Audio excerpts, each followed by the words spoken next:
अस्सलाम वालेकुम dear viewers, मी doctor Sajjad Haider, advocate high court. जैसा कि आप जानते हैं कि वर्ल्ड मैप की लर्निंग का सिलसिला हमने शुरू किया हुआ है। अल हैदर इंस्टीट्यूट के प्लेटफॉर्म से आप ये वीडियो देख रहे हैं। हम पीपीएससी, एफपीएससी, एनटीएस के जितने भी एग्ज़ाम्स आते हैं उनकी जनरल नॉलेज की तैयारी के लिए और करंट अफेयर की तैयारी के लिए हमने वर्ल्ड मैप को समझना शुरू किया हुआ है। क्योंकि लास्ट वीडियो में मैंने एक्सप्लेन किया था, जब तक आपको वर्ल्ड मैप अच्छे तरीके से फिंगर टिप्स पे नहीं आएगा तब तक आप करंट अफेयर को और जितना भी जनरल नॉलेज है उसको अच्छे तरीके से लर्न नहीं कर पाएंगे और उसको अंडरस्टैंड नहीं कर पाएंगे। तो हम लास्ट वीडियो में एशिया के बारे में देख रहे थे। एशिया की बाउंड्रीज़ मैंने डिस्कस कर ली थी और फिर एशिया की लोकेशन और फिर एशिया में जितनी डिवीजन्स हैं, जिसमें North Asia, South Asia, East Asia, West Asia, जिसको हम मिडल ईस्ट या नियर ईस्ट भी कहते हैं, फिर Central Asia, South East Asia, ये इनकी जितनी भी कंट्रीज़ हैं वो भी हमने तरतीब से देखी थी और इनके डिवीजन्स को हमने यहाँ पे बाकायदा मैप पे लर्न किया था। तो आज इससे आगे हम चलते हैं। यहाँ पे हमने, अगर इसकी बाउंड्री आपको याद हो तो हमने देखा था यहाँ पे सऊदी अरब तक, यहाँ से मालदीव, इंडोनेशिया, फिर यहाँ से रशिया और फिर यहाँ से कॉकसस माउंटेन रेंज, फिर ब्लैक सी और यहाँ पे टर्किश स्ट्रेट्स और फिर दोबारा यहाँ सनाई पेनिनसुला सुएज कैनाल से होते हुए ये इसकी बाउंड्री देखी थी। अब सम टाइम वो ये क्वेश्चन करता है कि एशिया जो है वो किस हेमिस्फेयर में वाक़ है। सबसे पहले तो आपको पता होना चाहिए कि यहाँ पे हमारे पास लैटीट्यूड्स हैं, ताकि हमें हेमिस्फेयर का पता चल सके। हेमिस्फेयर कहते हैं एग्जैक्ट उसकी दुनिया के मुताबिक जो पोजीशन है वो क्या है, क्या वो नॉर्थ में वाक़ है, ईस्ट में, साउथ में या वेस्ट में वाक़ है। तो यहाँ पे अगर हम देखें तो ये मैंने उस दिन भी आपको समझाया था कि ये इक्वेटर की लाइन है जो दुनिया को दो हिस्सों में डिवाइड करती है, जिसे ख़त्ते इस्तिवा कहते हैं। ये दरमियान से इक्वेटर की लाइन जो दुनिया को नॉर्थ में और साउथ में डिवाइड कर रही है, क्योंकि हमेशा मैंने बताया था ऊपर की तरफ नॉर्थ है, नीचे की तरफ हमेशा साउथ होता है। तो ये अगर इक्वेटर के हिसाब से देखा जाए और एशिया की बाउंड्री आप जहन में रखें तो ये इक्वेटर की लाइन है। तो आप हमें मुझे बता सकते हैं कि इक्वेटर के हिसाब से एशिया नॉर्थ में लाई कर रहा है या साउथ में लाई कर रहा है। तो एग्जैक्टली एशिया जो है ये नॉर्थ में लाई करता है। साउथ में जस्ट इंडोनेशिया का थोड़ा सा पार्ट आता है, लेकिन मेजरली जो है 90% एशिया जो है वो नॉर्थ में है। इसका मतलब है नॉर्थ हेमिस्फीयर में है। और अगर प्राइम मेरिडियन की लाइन देखें, ये वाली जो दुनिया को जैसे हम खत्ते मुस्तकीम कहते हैं या प्राइम मेरिडियन कहते हैं, जो वर्टिकली दुनिया को दो हिस्सों में तकसीम कर रही है, इसके इस तरफ ईस्ट है और इस तरफ वेस्ट है। अगर इस हिसाब से देखें तो क्या एशिया जो है ये ईस्ट में आ रहा है या वेस्ट में आ रहा है? तो एशिया इस हिसाब से ईस्ट में आ रहा है। इसका मतलब ये है कि एशिया नॉर्दर्न ईस्टर्न हेमिस्फीयर में फॉल करता है। ठीक हो गया? तो ये आपको बात क्लियर होगी कि एशिया जो है वर्ल्ड के हिसाब से नॉर्दर्न एंड ईस्टर्न हेमिस्फीयर में फॉल करता है।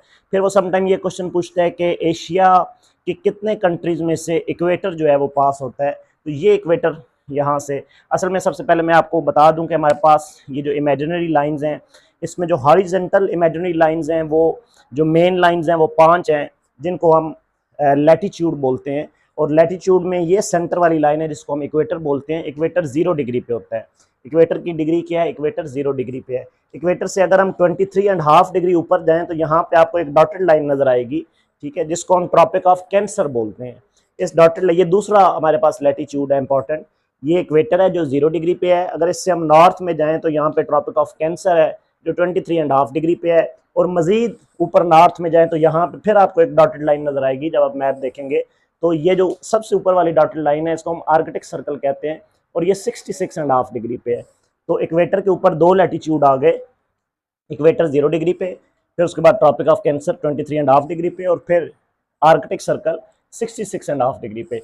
बिल्कुल सेम इसी तरीके से अगर हम इक्वेटर के नीचे देखें यानी कि साउथ की तरफ देखें तो सेम उतनी ही डिग्री पे एक डॉटेड लाइन है यानी कि 23.5 डिग्री पे, लेकिन फ़र्क ये है कि ये टुवर्ड साउथ है और इसका नाम है ट्रॉपिक ऑफ कैंसर। और फिर मज़ीद उतनी ही डिग्री 66.5 डिग्री नीचे जाएँ साउथ की तरफ तो यहाँ पे अंटार्कटिक सर्कल है, ठीक है, यानी कि डिग्री सेम है लेकिन ये टुवर्ड साउथ है और ये टुवर्ड्स नॉर्थ है। तो यहाँ पे इक्वेटर से नीचे हमारे पास ट्रॉपिक ऑफ कैप्रिकॉर्न है और अंटार्कटिक सर्कल है। तो ये 5 हमारे पास लैटीट्यूड है। यहाँ से अब एक और बात आपको क्लियर हो जानी चाहिए कि अगर वो पूछे कि एशिया कॉन्टिनेंट में से कितने लैटीट्यूड पास होते हैं तो आप देख सकते हैं कि एक इक्वेटर पास हो रहा है, एक ट्रॉपिक ऑफ कैंसर पास हो रहा है और एक आर्कटिक सर्कल पास हो रहा है। ये 3 लैटीट्यूड्स हैं जो एशिया कॉन्टिनेंट में से पास होते हैं। और अगर हम ट्रॉपिक ऑफ कैप्रिकॉर्न की बात करें तो ये देखें ये एशिया में से पास नहीं हो रहा, या ऑस्ट्रेलिया में से पास हो रहा है और नीचे वाला तो बिल्कुल नीचे है। इसलिए ये भी आपको यहाँ पे क्लियर हो जाना चाहिए कि एशिया में से 3 लैटिट्यूड पास होते हैं। अब वो पूछता है कि एशिया में से जो इक्वेटर पास हो रहा है वो कितने कंट्रीज में से पास हो रहा है।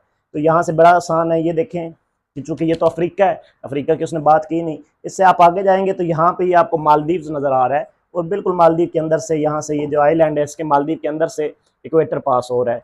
तो ये यहाँ पे एक कंट्री मालदीव हो गया, और आगे जाएंगे तो ये आपको इंडोनेशिया नज़र आ रहा है, इंडोनेशिया में से इक्वेटर पास हो रहा है। तो हमारे पास 2 कंट्रीज़ हैं एशिया में जिसमें से इक्वेटर पास होता है।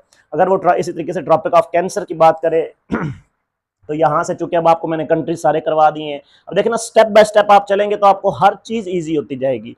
जब आप एकदम करंट अफेयर पढ़ने लग जाएंगे, एकदम जनरल नॉलेज पढ़ने लग जाएंगे, आपको पता ही नहीं होगा एशिया कंट्रीज का, पता नहीं इसराइल किधर है, पता नहीं पाकिस्तान की लोकेशन क्या है, पता नहीं मालदीव्स कहाँ पे, तो ये चीज़ें आप जितनी दफ़ा मर्जी बुक से स्टडी कर लें आपको समझ ही नहीं आएंगी। ठीक है, तो सबसे पहले इनकी अंडरस्टैंडिंग ज़रूरी है। अब जब आप स्टेप बाय स्टेप जब आपने कंट्रीज कर ली हैं, अब आपको ये चीज़ समझ आ रही है। ठीक है, टॉपिक ऑफ कैंसर की अगर बात करें कि वो किन कंट्रीज में से पास हो रहा है, तो ये डॉटेड लाइन है, ये यहाँ पे सबसे पहले सऊदी अरब में से पास हो रही है, फिर यहाँ पे यूनाइटेड अरब एमिरेट्स है, फिर उसके बाद यहाँ पे ओमान है, उससे आगे जाएंगे तो ये इंडिया में से पास हो रही है। ये देखें पाकिस्तान में से पास नहीं हो रही।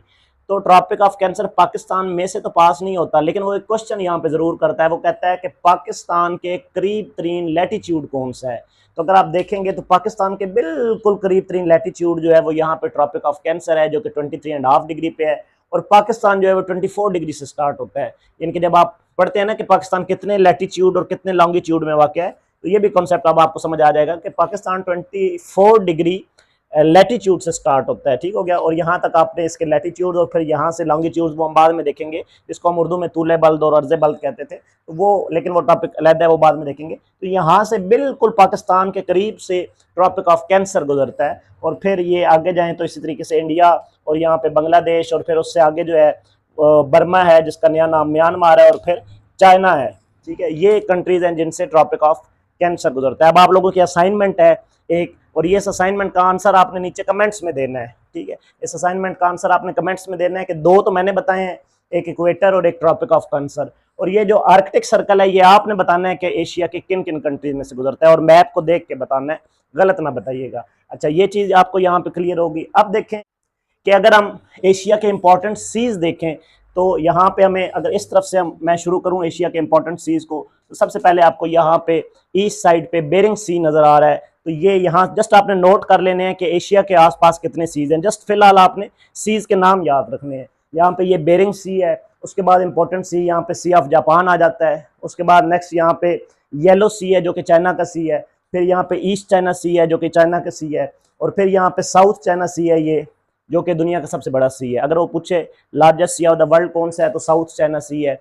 और फिर यहाँ पे फिलीपाइन सी है, फिलीपाइन सी भी लार्जेस्ट है, लेकिन बेसिकली ये एक ट्रिब्यूटरी बन जाती है पैसिफिक ओशन की, उसके साथ मिक्स हो जाता है, तो इसलिए दुनिया का सबसे बड़ा सी जो है वो साउथ चाइना सी को कंसीडर किया जाता है।